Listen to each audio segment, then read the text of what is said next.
Bismillahirrahmanirrahim. Alhamdulillahi rabbil alamin. Wassalatu wassalamu ala asyrafil anbiya'i wal mursalin. Nabiyina Muhammadin wa ala alihi wa sahbihi ajma'in. Assalamualaikum warahmatullahi wabarakatuh. So inshallah alamul jin masyayatin.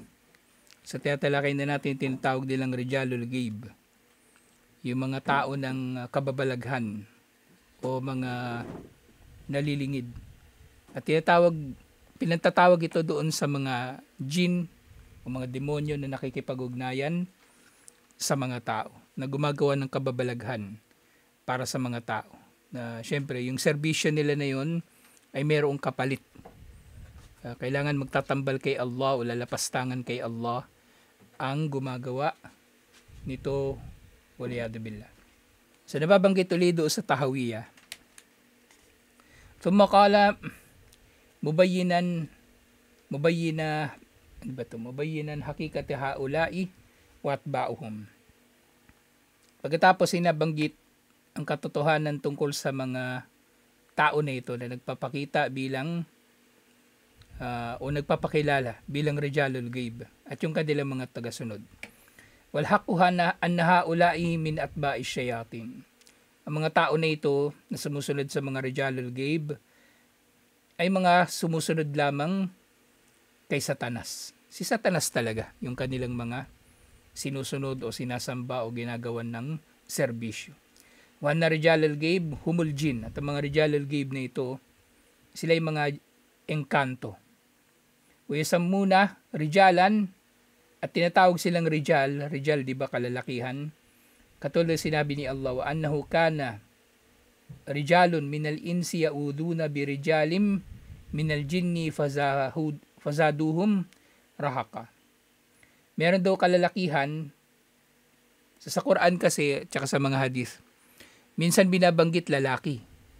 Pero actually, applicable yun kahit sa babae. Applicable yun kahit sa babae.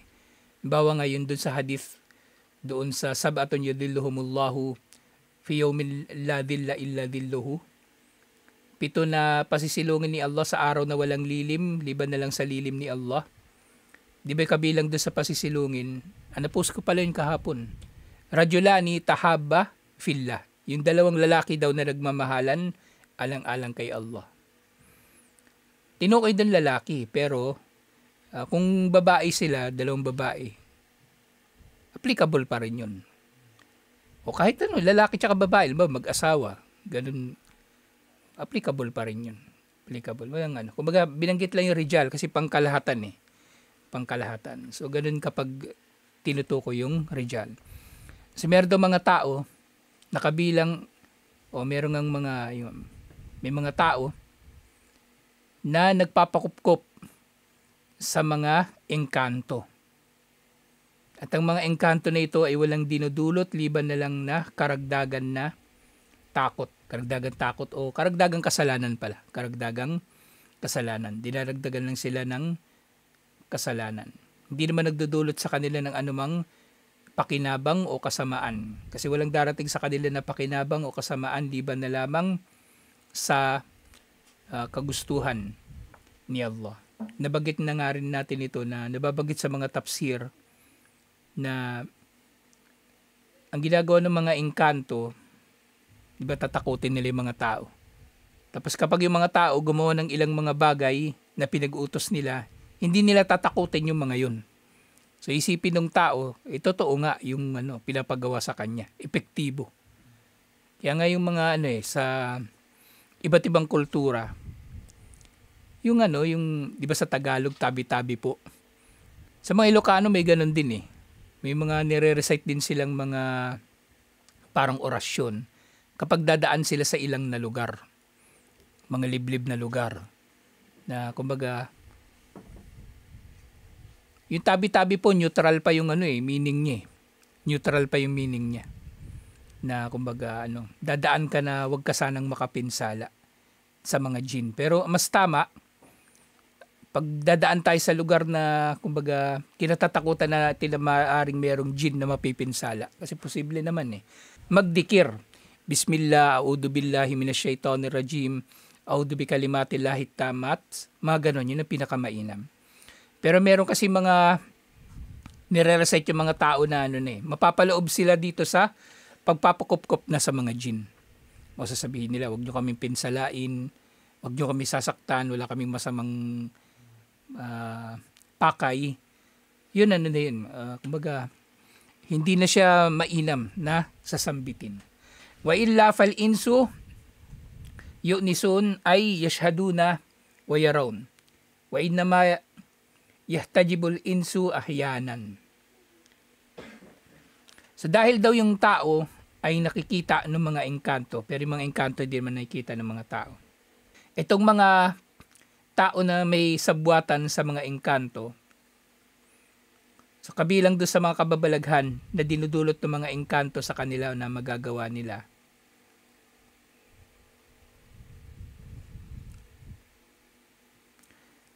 dinudulot ng mga engkanto na sila maglalaho, na hindi sila makikita. Ngayon, nakatayo siya dyan, tapos mawawala siya, hindi siya makikita, tapos babalik na naman. Ganon. Pero nga, la yakuno daimun alihtijabu an absaril ins. Pero hindi ito permanente. So, panandalian lang to. Kasi maaring nakapagod din sa jinn na gawin yung bagay na yun. Maaring nakapagod din sa jinn. Wa min dannihim minal insi faman galatahu wa jahalahu. Sino mang tao yung maniniwala na nagagawa nila ito. Kumbaga ng mga tao na may sabuatan sa mga demonyo. Sino mang maniniwala na nagagawa nila ito dahil sa kapangyarihan, sila ay nagkakamali at sila ay mga mangmang. So sila ay nakakagawa lamang nito dahil sa pakikipagsabuatan sa mga demonyo. Thumabayyana anna sabab fil ikhtilafi fihim wa fi iftiraqi hadhihi al-ahzab al-thalatha adamul furqan bayna awliya'i syaitan wa awliya'i rahman. Sa mga scholar daw na nagkaroon ng tatlong pananaw tungkol sa mga bagay-bagay na ito. Ang naging dahilan daw nito ay kumbaga hindi nila kasi agad mapagtibay kung yung nangyari ba na kababalaghan sa tao ay nangyari sa kanya dahil siya ay kabilang sa mga wali ni Allah, yung mga kakampi ni Allah. Ibig sabihin karamah, yun nangyari sa kanya. Pwede naman yun, di ba? May mangyayaring bagay na may kababalaghan sa isang tao. Lalong-lalo na matuwid na mananampalataya. Binaril, hindi tinablan ng bala. Pwedeng karama yun eh. Pwede. Pero pwede rin yun mangyayari syempre doon sa awliya o shaitan. Yung mga kakampi o kasabwat, mga kampon ni Satanas na mga tao. Binabaril pero hindi tinatablan. Kaya mga scholar, pinag-iingat nila yung mga tao na hindi tayo basta-bastang maghahatol. Na yun ang dahilan kung bakit yun nabanggit natin nung nakaraan, di ba? Meron tinatanggi nila. Tinatanggi nila at meron namang kumikilala agad-agad. Meron naman syempre may nagsasabi na maaari nga mangyari ito pero hindi na ito mangyayari sa kaparaanan ng sunnah. Kumbaga ibang na ito. Iba yung nagdulot nito. Hindi ang pagiging wali, kundi ang kumbaga ang pagiging kakampi nila sa demonyo. Ng demonyo yun ang nagiging dahilan. Wabayana annahu yajibu arda af'al nas wa aqwaluhum wa haluhum alal kitabi was sunnah. Siyempre para safe nga sabi ng mga scholar, actually itong tatlo na ito na lahat sila na may pananaw kahit iwahiwala yung pananaw nila. Nagkakaisa sila sa isang bagay. Kapag meron tayong nakitang kababalaghan, lalong-lalo na kababalaghan na nangyari sa isang tao, so ang importante, yung maikumpara natin ito palagi sa Quran at sa Sunnah. So meron bang batayan na maaaring mangyayari ito sa tao? Halimbawa, syempre, kung Quran at Sunnah yung ating pagbabatayan, pwede na rin natin syempre tingnan yung mga sahaba radiyallahu anhum, kung meron din bang nangyari sa kanila na ganitong mga kababalaghan. Pagkatapos yung iba pang henerasyon ng mga matutuwid pagkatapos nila. Meron bang ganitong kababalaghan na nangyari sa kanila. Ngayon kung kakaiba yung nangyari sa kanila, ibig sabihin yung nangyari ngayon na nasaksihan natin, kakaiba sa mga nangyari sa mga sahaba, ganun pa rin. Titingnan natin yung kalagayan nung nakagawa ng kababalaghan na yun. Matuwid ba yun o hindi? Kasi di ba yung mga demonyo, syempre may kipagsabuatan sila at bibigyan nila ng serbisyo, yung mga hindi rin matutuwid. Kasi yun lang naman yung susunod sa kanila eh. Kasi katulad nga nabanggit, di ba, merong mga jinn nagpapakita sa ilang tao. Tapos kapag yung tao na yun nag-recite ng Ayatul Kursi, umaalis na yung jinn. Umaalis na. Meron siyang ino-offer. Gusto mo ba ng ganito, ganyan? Huwag mo na kausapin yun. Kasi isipin mo, di ba? Kakausapin ko to. Dadaawahan ko to, baka magsyahada pa. Sobrang tindi niya magpasyahada modus. Pati yung shaitan, gusto niyang daawahan. Wag ka na makipag-usap dun. Mag-recite ka na lang ng Ayatul Kursi o magdikir. Wag na natin pangahasan yung bagay. Kahit nga yung yung pangarapin natin na makaharap natin si Satanas o makasagupa natin si Satanas o ano pa man yung kumbaga. Kasi may taong ganun yung pangahas. Merong sinapian. Gustong-gusto niya kagad pupunta siya doon para yung magrurukyaw no paman. Minsan ang dulot noon kawalan ng ikhlas eh. Kumbaga gusto niyang patunayan na magaling siya o mahusay o no paman. May kapangyarihan. Hindi pwede. Hindi pwede. Hangga't maaari, lalayo tayo sa jinn. Kaya nga yung di ba? Yung dua natin kay Allah, a'udhu billahi minasyaitanir rajim. Nagpapakop-kop tayo kay Allah laban sa Satanas o sa demonyo na isinumpa. So kung nagpapakop-kop tayo kay Allah, ibig sabihin, dapat lumalayo tayo. Hindi yung tayo pa yung lalapit. Hindi yung tayo pa yung lalapit. Diba? Suspetya natin jinn. Hindi ako basta-basta nag-offer na magrukya. Sila ay magrukya sa sarili nila. Kasi nga, hindi pwedeng pangangahasan ng tao basta-basta yung bagay na yun. وَمَا وَافَقَهُمَا كَانَ صَالِحًا وَمَا خَالَفَهُمَا كَانَ غَالِطًا. So naman daw yung kababalaghan na tumutugma sa Quran at Sunnah, mabuti ito. At kung ano man ang hindi tumutugma sa Quran at Sunnah, syempre pati na rin doon sa iba pa mga bagay na tinukoy natin. Kung katulad ba ito nang nangyari sa mga sahaba o kung matuwid ba yung nakaranas ng kababalaghan, o sabihin na nating himala o karama, pwede naman inshallah. Pero kung hindi, mali yun. Maling-mali. وَمَهْمَا فَعَلَ الْإِنسَانُ وَتُبْدِي مِنْ حَالِهِ لَا يَكُونُ مُؤْمِنًا وَلَا وِلَايًا لِلَّهِ. So kapag, o kung ano man daw ang mangyari sa tao, na mga kababalaghan. Hindi ito agad-agad mangangahulugan na siya ay wali ni Allah o hindi ito agad-agad nangangahulugan ang nangyari sa kanya ay karama. Wa in tara fil hawa, kahit pa siya ay lumutang o lumipad sa hangin, wa masya alal ma, kahit siya pa ay maglakad sa tubig. Lam yakun multaziman bil kitabi was sunnah. So hindi ito mga batayan na kumbaga banal sila, na sila ay kumbaga wali ni Allah. Ngayon nga, kung hindi sila kilalang matuwid at hindi sila kilala na nakakapit sa Quran at Sunnah, kahit ano pang gawin nila, magpagaling ng may sakit o magpalayas ng demonyo, kung yung kanilang kaparaanan ay hindi sa paraan ng Quran at Sunnah, hindi yung katanggap-tanggap. Hindi yung katanggap-tanggap. Kaya nga yung halimbawa, papahilot ka, di ba, ano pa man, tapos merong ginagawa na kakaiba. So, huwag na natin tangkilikin yung mga bagay na yon. Huwag na natin tangkilikin yung mga bagay na yon. فَلَا بُدَّ أَنْ يَكُونَ عِنْدَ الْأَبْدِ الْمِيزَانِ الَّذِي يُفَرِّقُ بِهِ بَيْنَ أَوْلِيَاءِ الرَّحْمَنِ وَأَوْلِيَاءِ الشَّيْطَانِ. So, dapat daw yung tao, magkaroon siya ng malinaw na, kumbaga, pamantayan. Kung paano niya makikilala kung yung mga tao ay kabilang sa mga kakampi ni Allah o kakampi ni Satanas. Lalong-lalo na yung mga nakakaranas ng kababalaghan. Lalong-lalo na yung mga nakaranas ng kababalaghan. Hindi natin ito basta-bastang tatanggapin. Wa illa dalla wa zaga. Kasi kung di niya alam po yung tama at mali, yung nga problema, hindi naman nag-aaral eh. Paano niya malalaman tama at mali? Kapag di niya alam pinagkaiba nun, maliligaw nga siya. Maliligaw siya. Wadan na a'da Allahi awliya'a.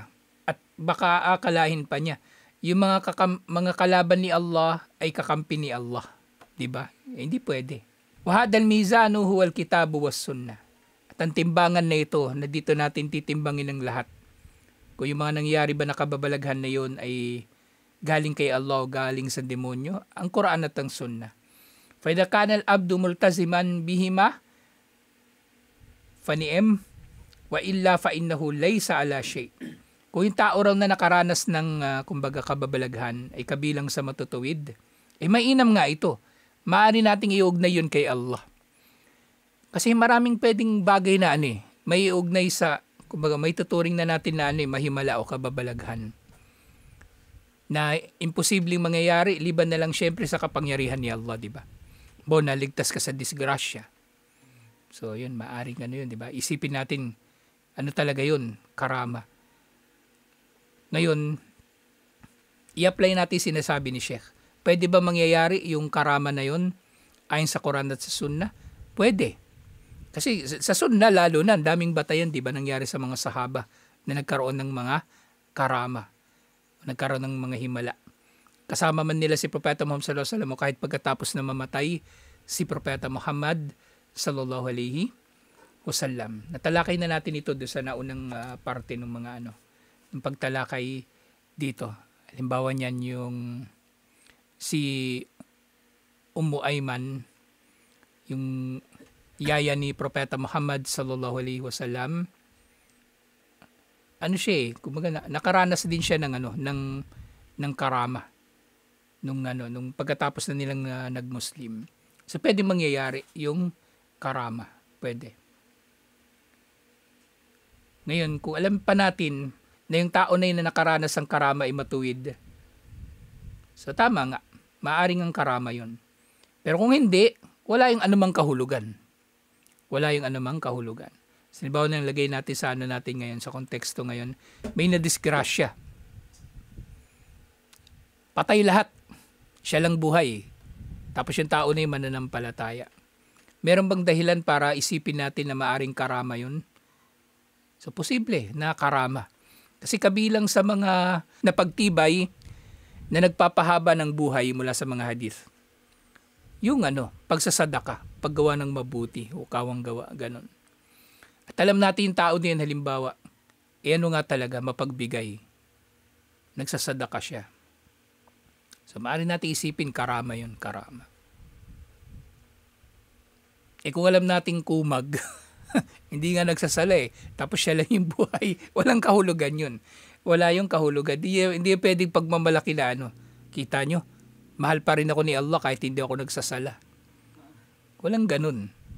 Hindi yung dahilan na kumbaga ililigtas ka ni Allah kahit hindi ka nagsasala. Liban na lang na meron siyang plano sa'yo. At usually ang plano ni Allah sa mga ganitong tao, yung iligaw pa sila lalo. Diba? Kaya nga tama yung kasabihan May dalawang nagpapahaba ng buhay. Yung kabutihan at kasamaan. Pag mabuti ka siya, pahabain din ni Allah yung buhay mo. Pag masama ka, pahabain din ni Allah ang buhay mo. Na doon lang din naman papunta yung tao So lahat ng tao may pare-parehong tsansa na makaranas ng karama. May pare-pareho silang tsansa na makaranas ng karama. So wala raw kahulugan yun. Walaw ra'aynahu yuhyil amwat. So kahit pa makita natin na bumubuhay siya ng patay, yung tao na yun na hindi matuwid, di ba? Wa yuhawwil al-ma'adin al-khasisa ila ma'adin an-nafisa.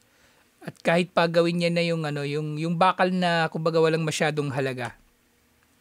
Tapos gagawin niyang bakal na may halaga. Halimbawa, tanso. Gagawin niyang ginto. Kahit pa magawa niya yun, hindi tayo basta-bastang maniniwala sa kanila, waliyadu billah. So ngayon, sinabi si Sheikhul Islam Ibn Taymiyyah rahimahullah, wa man lam yumayyiz bayna ahwalir rahmaniyya wan nafsaniyya istabaha alayhi al-haqqu wal batil. So sino man daw ang hindi niya magagawa o hindi niya nagagawa na paghiwalayin o i-distinguish ang pinagkaiba ng mga tagasunod ni Allah at ng mga tagasunod ng demonyo. Nga pagdating sa mga kababalaghan. malilito rin siya kung anong katotohanan at ang kamalian. Kasi hindi nga niya maano eh. Merong tao hindi nagsasalat tas nakaranas ng kababalaghan, pinaniwalaan mo agad na mahimala. Kaya ngayon yung tao na yun, nagpakilala na ngayon na ng gagamot. Nagro-rukya, online rukya. Tapos andyan agad Gcash, tapos yung mukha niya, nandun. So pwedeng ano, di ba? Mapapaniwala yung tao. Waman lam yunawwirillahu kalbahu bihaqaikil iman wa ittiba'il Qur'an lam ya'rif tariqul haq minal batil o tariqul muhik minal mubtil. Sino man daw na hindi nilagyan ni Allah ng liwanag ang kanyang puso sa katotohanan ng pananampalataya at pagsunod sa Quran, hindi niya makikilala ang daan na mapangligaw at daan na makatotohanan. Nagdudulot na sundin mo ang katotohanan. Waltabasa alayhil amru walhal, at malilito siya sa mga bagay-bagay na nangyayari. Malilito siya. Kama iltabasa alan nasi hala Musaylama sahibul yamama wa ghayruhu minal kadhabin fi za'mihim annahum anbiya'u wa innama hum kadhabun. So malilito sila. Yung mga tao na hindi kumikilala sa Quran at Sunnah bilang batayan, lalong-lalo sa mga kababalaghan, malilito sila. Hindi nila malalaman ang tama at mali. Katulad ng kung paanong nalito yung mga tao tungkol kay Musaylima al-Kadhab at iba pang mga tulad niya ng mga sinungaling na nag-angkin na sila ay mga propeta pero sila ay mga nagsisinungaling lamang. So kung yung mga tao, di ba, noong panahon ni Musaylima, andun lahat ng patunay eh. Pero mo, Quran, meron daw Quran ipinapababa sa kanya. Ngayon ang pinakinggan ni Amr bin al-As, yung Quran. Kasi si Musaylima, buhay pa si Propeta Muhammad sallallahu alaihi wasallam, nagpapakilala na siyang propeta. Si Amr bin al-As, kailan lang ba siya nag-Muslim? Pagkatapos na ng Hudaybiyah. Ibig sabihin, bago pa yung Hudaybiyah, nagpapakilala na siyang propeta. So si Amr bin al-As radiyallahu anhu, hindi pa siya Muslim nung panahon na yun. Narinig niya yung Quran ni Musaylima. Pinagtawanan niya. Alam niya kung ano yung pinagkaiba ng Quran ni Propeta Muhammad sallallahu alaihi wasallam, binaba kay Propeta Muhammad sallallahu alaihi wasallam, at Quran na inaangkin ni Musaylima. O di hindi siya naniwala doon, yung mga kababayan ni Musaylima, may katwiran pa nga sila eh. Ang sinungaling daw ng Yamama, yung lugar nila sa Riyadh, ay mas mainam kaysa sa makatotohanan ng Hijaz, ng Makkah at Madina. So nagkaroon talaga din ng ano nun eh. Kaya sila bulag lang na sumunod kay Musaylima. Tribalism yung umiral. Tribalism. May iniisip nila, ba't ko susundin yan? Di ko naman kababayan yan eh. O dito ko sa kababayan ko, kahit sinungaling to, kababayan ko naman to. Diba? Kasi anong katwiran yung ganun, diba? Napakatanga ng ganun ang kanyang iniisip. At panghuli, wakad allafa Ibn Taymiyyah kitaban nadiman, si Sheikhul Islam Ibn Taymiyyah isumulat ang isang dakilang aklat. Ida araftahu tabayyana laka al-fariqul kabir bayna awliya'i rahman wa awliya'i syaitan. So meron siyang aklat. Ang title ng kanyang aklat, yung al-fariqul kabir, ang malaking pinagkaiba sa pagitan ng mga kakampi ni Allah at mga kakampi ni Satanas. Bihaytu la yashtabihu alayka ba'da dhalika amru awliya'i syaitan. Na ang aklat nito, kapag naintindihan mo inshallah, ay hindi ka na malilito sa mga bagay-bagay. Ito pala yung title niya. At ang title niya, Al-Furqanu bayna awliya'i rahman wa awliya'i syaitan. Ang pamantayan, di ba Furqan is sa mga pangalan ng Quran, ang pamantayan sa pagitan ng mga kakampi ni Allah, ang mahabagin, at mga kakampi ni Satanas. Lahat na dito nga, kumbaga, marami namang yung ibang mga sinulat dito galing din doon sa aklat na ito. Pero may pagkakataon kayo mabasa ito. May translation na ito.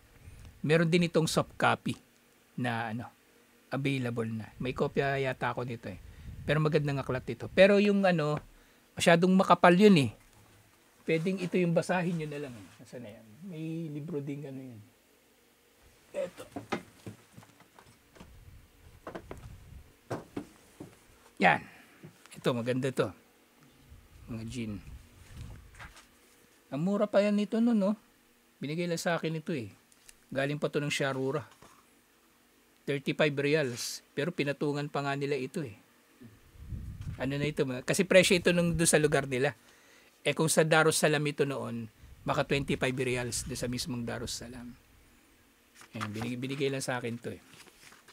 Maganda to libro na ito. Meron din doon sa sa masjid. Binasa mo na to? Nope, patay. Ito magandang mabasa ito. Inshallah. Sa tutuloy natin ito inshallah kasi mahaba-haba pa itong pagtalakay sa mga demonyo at mga engkanto. Alhamdulillah. Para hindi tayo nalilito. Inshallah. Tutuloy natin ito inshallah. Assalamualaikum warahmatullahi wabarakatuh.